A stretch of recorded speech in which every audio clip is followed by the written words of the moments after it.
தமிழ்நாடே கேள்விப்பட்டிராத அதிரடி விலை குறைப்பு super Saravana stores. GT Holidays, South India's #1 travel brand. You know you are special when you're with GT Holidays. பழைய நகையை கொடுத்து வைட் 11 monthsல அதே அடைக்கு புது நகையை எடுத்துக்கோங்க. எக்ஸ்ட்ராவா ₹1 தர வேண்டாம். Magic old gold exchange. தாவேகா சிறப்பு பொதுக்குழு கூட்டம் கூட்டியிருக்காங்க. அதுல விஜய் பேசின பேச்சு மூலமா அதிமுகவினுடைய கனவுல மண்ணள்ளி போட்டுட்டாரு. இனிமே பிரம்மாண்ட கூட்டணி, பிரம்மாண்ட கட்சியும் கூட்டணிக்கு வரும்னு சொன்ன எடப்பாடி பழனிசாமி இனிமே இலவு காத்த கிளியாதான் இருக்க போறாருங்கிற மாதிரி ஒரு விஷயம். அதே மாதிரி திமுகவும் இதுல பெரிய டென்ஷனா இருக்கிறதாக சொல்லப்படுது. திமுகவை நோக்கி கடுமையான விமர்சனங்களை முன் வச்சிருக்காரு. அது உண்மை என்ன பின்னணி என்னங்கிறது குறித்து பேசுவோம். இதெல்லாம் சரிப்பட்டு வராது. இனிமே விஜய் நம்பி பிரயோஜனம் இல்லை அப்படின்னு அமித்ஷா 2 அஸ்திரங்களோட ஏவரத்துக்கு தயாரா இருக்கிறார் அப்படிங்கிற தகவலும் சொல்லப்படுது. விரிவா பேசிடலாம். Welcome to sensation.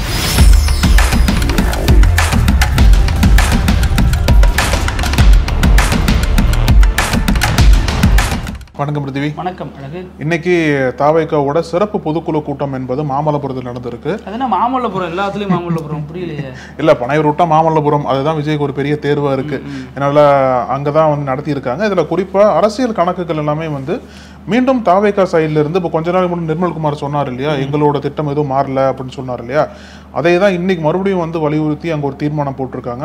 தாவேகா சார்பா விஜய் தான் வந்து சிஎம் வேட்பாளர், அது மட்டும் இல்லாம கூட்டணி போறதா இல்லையான்ற முடிவை வந்து விஜய் தான் இறுதியா எடுக்கணும் அப்படின்ற மாதிரி அந்த பொதுக்குழுல தீர்மானம் நிறைவேற்றப்பட்டிருக்கு. இதுலயே வந்து என்ன தெரியுது அப்படின்னா, ஏற்கனவே அதிமுகவுக்குள்ள ஏதோ ஒரு வகையில விஜய்க்கு ஒரு அழைப்பு இருந்தது, ஏதோ ஒரு வகையில விஜயை கொண்டு வந்தலாம் அப்படின்ற மாதிரி பல முயற்சிகள் எடுக்கப்பட்ட சமயத்துல அதிமுகவில் விஜய்க்கு நல்ல பயிற்சியாளர்கள் தேவை, அந்த பயிற்சியாளர்கள் அதிமுக இருக்காங்க அப்படின்னு ராஜேந்திர பாலாஜி சொல்ல போக, அதெல்லாம் இல்ல, தாவேகா மட்டும் கூட்டணிக்கு எங்களோட வராம இருந்துட்டுனா ஆண்டவன் நினைச்சாலும் தாவேகாவை காப்பாற்ற முடியாதுன்னு ஆர்பி உதயகுமார் ஒரு பக்கம் சொல்ல, இன்னொரு பக்கம் எடப்பாடி பழனிசாமி கொடி பறக்குதா பிள்ளையார் சொல்லி போட்டாச்சு அப்படிலாம் ரொம்ப குஷியா பேசிட்டு இருந்தாங்க. ஆனா எல்லாத்துக்கும் விஜய் ஆப்படிச்சிட்டாரு. இது முன்னாடியே வந்து அவங்க கட்சி சொல்லியிருந்தாங்க, விஜய் தான் வந்து சிஎம் வேட்பாளர். அப்ப என்ன சொல்லியிருந்தாங்க அப்படின்னா, கூட்டணிக்கு வாய்ப்பு இல்லை, எங்களோட யார் சேர்ந்தாலும் அவங்களுக்கு வந்து அதிகார பகிர்வு அதெல்லாம் சொல்லியிருந்தாங்க இல்லையா. இப்ப ஏதோ ஒரு வகையில மீண்டும் அதை வந்து உறுதிப்படுத்திருக்காங்க. கூட்டணிக்கு வாய்ப்பு இல்லை, கூட்டணிக்கு வாய்ப்பு இல்லை அப்படின்னா அதிமுகவோட போறதுக்கு வாய்ப்பு இல்லை. ஏன்னா அதிமுகவோட போனா எப்படி இவங்க எடப்பாடி பழனிசாமி வந்து ஏத்துக்கணும்ல, ஏன்னா இவர் தான் சிஎம் வேட்பாளர்னு சொல்லிட்டு நிக்கிறாரு. அதனால அதிமுகவோட சேர்றதுக்கு வாய்ப்பு இல்லை. இருந்தாலும் வெவ்வேறு கட்சிகள்லாம் இப்ப வந்து அணுக வாய்ப்பு இருக்கு. உதாரணத்துக்கு என்ன சொல்றாங்க அப்படின்னா, பாமக அன்புமணி ராமதாஸ் அவங்க டீம் வந்து சேர போறதா சில பேர்லாம் சொல்றாங்க. அது மட்டும் இல்லாம இன்னும் சில அதிமுக இருந்து பிரிந்து போன கட்சிகள்லாம் விஜய் தலைமையில கூட்டணி வேணும்னு சொல்லிட்டு ஏற்கனவே சொல்லிட்டு இருக்காங்களே, அவங்க எல்லாத்தையும் அரவணைச்சு விஜய் தலைமையில கூட்டணி எடுத்து விஜய சிஎம் வேட்பாளரா நிலைநிறுத்தி அந்த கூட்டணி செயல்பட போகுது. அதற்கான அச்சாரம் தான் இன்னைக்கு பொதுக்குழுல போடக்கூடிய தீர்மானங்கள் எல்லாமே இப்படிதான் அமைஞ்சிருக்குன்ற மாதிரி சொல்றாங்க. இல்ல, ஆண்ட கட்சி ஆள்கிற கட்சி இருக்கக்கூடிய என்டிஏ கூட்டணி, அந்த அணிக்கே பெரிய அளவில் அறியப்பட்ட கட்சிகளோ அறியப்பட்ட தலைவர்களோ யாரும் இது வரைக்கும் வந்து சேரல. ஆல்ரெடி இருந்த தேமுதிக இதெல்லாமே வெளியேறிட்டு பாமக இல்லைன்னு சொல்றாங்க, இருக்குன்னு சொல்றாங்க. புதிய தமிழகம் கிருஷ்ணசாமி என்ன நிலைப்பாடுன்னு தெரியல, ஜான் பாண்டியன் என்ன நிலைப்பாட்டில் இருக்காருன்னு தெரியல. இப்படி போயிட்டு இருக்கப்ப இது வரைக்கும் விஜய் கட்சியில அறியப்பட்ட முகமோ அறியப்பட்ட தலைகளோ கூட்டணிகளா வந்து சேரல. அதுவே விஜய்க்கு ஒரு பெரிய பின்னடைவு தான். இது வரைக்கும் வேறு தலைவர்கள் அவரை தலைவராக ஏற்றுக்கொள்ள தயங்குறாங்க அப்படிங்கிறது. ஆமா, அதுதான் காட்டுது. இப்போ மறுபடியும் விஜய் வந்து, ஏன்னா இடையில எடப்பாடி பழனிசாமியும் சும்மா சொல்லக்கூடாது, ரொம்ப ஆடிட்டார். பிள்ளையார் சொல்லி போட்டாச்சு, கூட்டத்தில் தாவேகா கொடியை காட்டுறாங்க. அதுக்காக தான் கரூர் விவகாரத்துல இவரை வந்து பேக் பண்ணாங்க. அதிமுகவும் பாஜகவும் இவரை பெருமளவுல தாக்காம இருந்தது காரணமே இந்த சிச்சுவேஷனை பயன்படுத்தி கூட்டணிக்கு வந்துருவாங்க. நம்ம கூட விஜய்க்கு ஒரு ஆப்ஷன் இல்ல. அப்போ ஏதோ அரசியல் ரீதியா ஏதோ ஒரு பேக்கிங் வந்து விஜய்க்கு தேவைப்பட்டது. அதனாலேயே கூட இவங்க 2 பேரும் விஜய்க்கு சப்போர்ட் பண்ண ஆரம்பிச்சாங்க. பாஜக தலைவர்களும் விஜய்க்கு அழைப்பு விட்டாங்க. தமிழிசை சவுந்தரராஜன்லாம் விஜய குழந்தை மாதிரி அப்படின்லாம் சொன்னாங்க. ஸோ இது ஒரு பக்கம் போயிட்டு இருக்கப்பதான் இப்போ இத்தனை நாளா நடந்து வந்த இந்த ஒரு பிரச்சனையில விஜய் தனது கிளியரான ஸ்டாண்டை எடுத்து வச்சிருக்காருன்னு தான் பார்க்க முடியுது. கூட்டணி கிடையாது, நான் தான் முதல்வர் வேட்பாளர், என்ன ஏற்றுக்கொள்வோர் தலைமையில தான் கூட்டணிங்கிற ஒரு நிலைப்பாட்டுக்கு வந்திருக்காரு. அந்த வகையில இந்த விஷயம் ஒரு கிளியர் பாயிண்ட் நோக்கி நகர்ந்துருச்சு. இன்னொன்னு, இப்படி வந்தா அதிமுக என்ன லாபம், பாஜகவுக்கு என்ன லாபம் கேட்டா அதுல ஒண்ணுமே இல்ல இல்லையா. என்னதான் வெளியில இருந்து ஆதரவு கொடுத்தாலும் உள்ளுக்குள்ள வரும்பொழுதுதான் அதிமுகவை கரைக்கிறதுக்கு பாஜக பண்ண திட்டம்லாம் சரிப்பட்டு வரும். இப்ப விஜய் உள்ள வராத பொழுது விஜய்க்கு நெருக்கடி கொடுக்க அதிமுக தயாரா இருக்குங்கிறாங்க. அதுல அவர் மீது ஏற்கனவே இருக்கக்கூடிய அந்த வருமான வரித்துறை வழக்கு ஒண்ணு, இன்னொன்னு இந்த கரூர் வழக்கு சிபிஐ தான் இப்ப விசாரிச்சுட்டு வருது இல்லையா. இந்த 2 வழக்குலையும் பாஜக குறிப்பா அமித்ஷா விஜய்க்கு நெருக்கடி கொடுக்க போறாரு. இந்த 2 வழக்கு தான் இவருக்கான எதிர்காலத்தை தீர்மானிக்க போகுது. இதுல எப்படி அவங்க தாங்குறாங்கன்னு பார்ப்போம் அப்படின்னு தகவல் சொல்லப்படுது. இந்த விஷயத்தை பொறுத்த வரைக்கும் அதிமுகவுக்கு ஏமாற்றம், பாஜகவுக்கு ஏமாற்றம்னாலும் திமுக இதை எப்படி பார்க்குது அப்படின்னா, இப்போ உங்க போட்டு தீர்மானம் இருக்கு இல்லையா, அதை வந்து 2 தீர்மானம் முக்கியமான தீர்மானம், நிறைய 12 தீர்மானம் போட்டிருக்காங்க. அதுல 2 முக்கியமானது.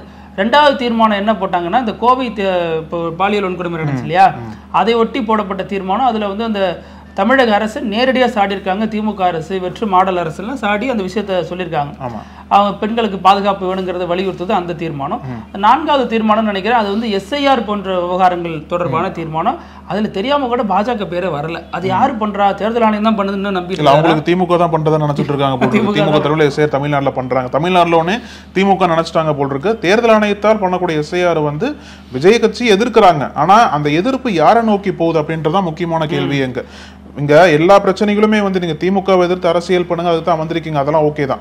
ஆனா எல்லா பிரச்சனைகளுக்குமே அந்தந்த எதிர்ப்பு பாயிண்ட் இருக்கும்ல, அந்த பாயிண்டை பிடிச்சுதான் தீவிரமா எதிர்க்கணுமே ஒழிய எல்லாத்துக்கும் மாநில அரசு தான் காரணம்ன்ற மாதிரி சொல்லிட முடியாது. ஏன்னா அது ஒட்டுமொத்தமா பாஜகவோட ஒரு அஜெண்டாவா செயல்படுறாங்க எஸ்ஐஆர்ல. இன்னைக்கு ராகுல் காந்தி கூட சொல்லியிருக்காருல்ல, ஹரியானா முழுக்கவே வந்து லட்சக்கணக்கான வாக்குகள் வந்து போலி வாக்காளர் மாறி இருக்கு. அந்த மாதிரி பல குற்றச்சாட்டுகள் ராகுல் காந்தி சுமத்தும் போது தமிழ்நாட்டில் இருக்கக்கூடிய அனைத்து கட்சிகளுமே ஒன்றிணைஞ்சு சுப்ரீம் கோர்ட்ல வழக்கு போட போறோம்லாம் சொல்றாங்க. இந்த டைம்ல விஜய் வந்து திமுகவை எதிர்க்கிறத விட திமுக எப்படி எதிர்க்கிறாரோ அதுக்கு ஈக்குவலா தேர்தல் ஆணையத்தை விமர்சனம் பண்ணியிருந்தார் அப்படின்னா அவரோட அந்த விமர்சனம் என்பது பேலன்ஸ்ட் ஆயிருக்கும் பார்க்கலாம். இதுல விஜய் பேச்சுல என்ன சொல்றாருன்னா, அர்த்தமற்ற அவதூறுகள், வன்ம வலைகள்லாம் பின்னப்பட்டுச்சு நாங்க அமைதியா இருந்த காலகட்டத்துல அப்படின்னு சொல்லி விஜய் சொல்றாரு. என்ன வன்ம வலைகள் பின்னாங்க, என்ன அர்த்தமற்ற அவதூறுகள் அப்படின்னா, விஜய் லேட்டா வந்தாருன்னு சொல்றது அர்த்தமற்ற அவதூறுகள் சொல்றாரா? ஏன்னா புசியானந்த் சொன்ன டைம் இதெல்லாம் பல பேர் பல முறை பேசி தீர்ந்து போன விஷயம் தான். விஜய் தாமதமாக தான் வந்தாரு, சொன்ன நேரத்தை விடங்கிறது அனைவருக்கும் தெரிஞ்ச விஷயம் தான்.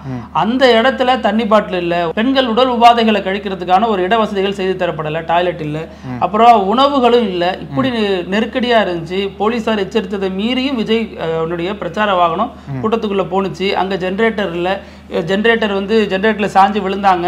இப்படி பல பிரச்சனை, பல விஷயங்கள் பேசப்பட்டுச்சு இல்லையா. அதை தான் முதல்வரும் வந்து சட்டசபையில சொன்னார். அக்டோபர் மாதம் 15ஆம் தேதி நினைக்கிறேன் முதல்வர் சட்டசபையில சொல்றாரு.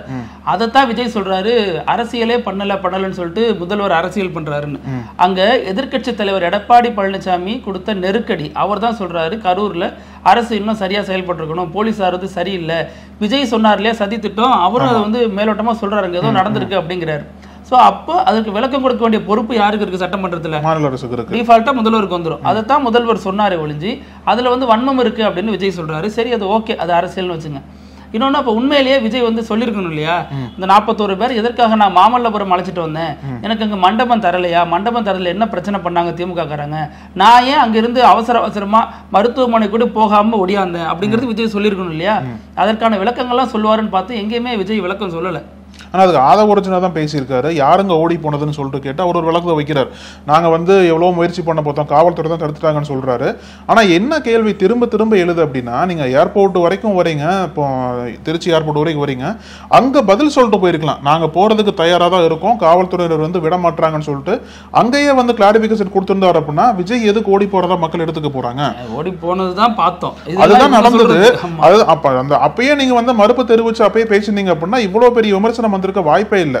ஏன்னா ஆதவர்ஜன் என்ன சொல்றாரு அப்படின்னா, யாருங்க ஓடி போனது, நாங்கெல்லாம் பழசெல்லாம் பேசணும் அப்படின்னா இன்னும் பெருசா பேச வேண்டியது இருக்கும். நம்ம அவ்வளவு பழசு போவானா, இப்ப இந்த பழசு பேசுவோமா? ஒரு 30 நாளைக்கு முன்னாடி இந்த பிரச்சனையில ஆதவர்ஜன் என்ன சொன்னாருன்னா, நான் வந்து குடும்பத்துல துக்கம் நடந்த மாதிரி நான் அனுசரிக்கிறேன் அப்படின்னு சொல்லிட்டு ஒரு 16 நாள் நாங்க பேச மாட்டோம்லாம் சொல்லிட்டு இருந்தாரு.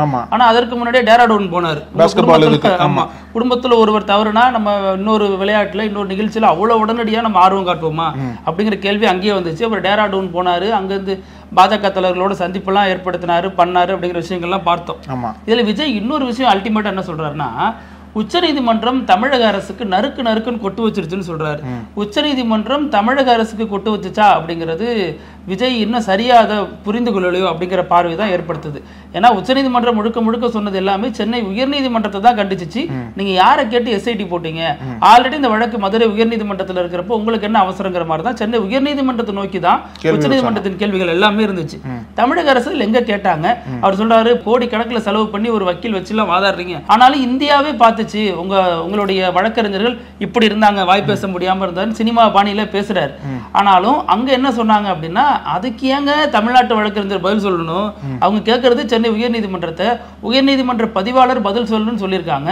இதுல தமிழ்நாட்டு வழக்கறிஞருக்கு என்ன ரோல் இருக்கு அப்படிங்கிற கேள்விகளும் முன்வைக்கப்பட்டுச்சு. தமிழக அரசுக்கு எந்த கேள்வியுமே உச்சநீதிமன்றம் வைக்காத பொழுது விஜய் மீண்டும் மீண்டும் இப்படி சொல்றாருன்னா எதை ப்ரூவ் பண்ண விரும்புறாரு அப்படிங்கிற கேள்விக்கும் வருது. இல்ல, விஜயோட பார்வை என்னவா இருக்கு அப்படின்னா, சுப்ரீம் கோர்ட் சிபிஐக்கு அந்த வழக்கை கொடுத்தது என்பது இன்னும் அவர் வெற்றியா தான் பாக்குறாரு.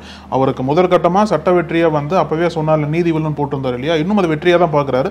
ஆனா அந்த வெற்றியா இருக்கக்கூடிய பார்வையில அவர் சொல்லக்கூடிய கருத்துக்கள் தான் பெரிய விமர்சனமா பார்க்கப்படுது. ஏன்னா நீங்க சொன்னது போல இங்க மெட்ராஸ் ஹைகோர்ட்ல வந்த வழக்கு என்பது இந்த மாதிரி அரசியல் பரப்புரை கூட்டங்களை எப்படி நடத்தணும் அதற்கு வழிமுறைகளை வழங்கக்கூடிய வழக்கு. அந்த வழக்கை விசாரிச்ச நீதிபதி தான் அவர் தானா முன் வந்து எஸ்ஐடி அமைக்கிற அரசாங்க தலைமையில அந்த ஒரு ஆணையத்தை எதுக்கு அமைச்சிங்கன்னு சொல்லிட்டு தான் உச்சநீதிமன்றம் கேட்டுட்டு அதுக்கப்புறம் உச்சநீதிமன்றமே தானா முன் வந்து ஒரு ஓய்வு பெற்ற நீதிபதி தலைமையில சிபிஐ விசாரணை போடுறாங்க.